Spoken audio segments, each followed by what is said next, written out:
అప్పుడు వాష్‌రూమ్స్ సరిగ్గా లేవని హైజీన్ మెయింటైన్ చేయాలనుకోని వాళ్ళు వాష్‌రూమ్స్‌కి వెళ్ళకుండా ఉంటారు.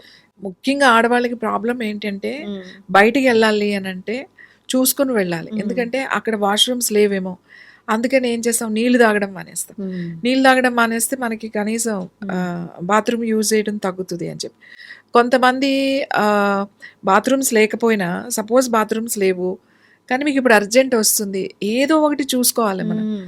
వెళ్ళాలి. అంతేగాని దాన్ని ఎంతసేపు ఆపుతారు? అవును. ఈ ఆపడం అలవాటయ్యి ఆల్రెడీ యూరిన్ ఇన్ఫెక్షన్స్ అనేవి స్టార్ట్ అవుతాయి. హ్మ్. తర్వాత ఏదో ఒక పాయింట్‌లో హ్మ్.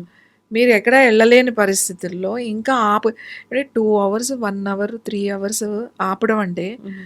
నీ ఆ బాడీని డిస్టర్బ్ చేయడం కదా! హ్మ్. అంతసేపు ఎట్లా ఆపుతావు నువ్వు? ఆపడం చాలా కష్టం కదా! సో, అది వెనక్కి రివర్స్ ఎళ్ళిపోతుంది కదా! అది ఆల్రెడీ ఇన్ఫెక్షన్ ఉండుంటది. హ్మ్. చాలా మందికి యూరిన్ ఇన్ఫెక్షన్స్ ఉందని గూడా తెలీదు. హ్మ్.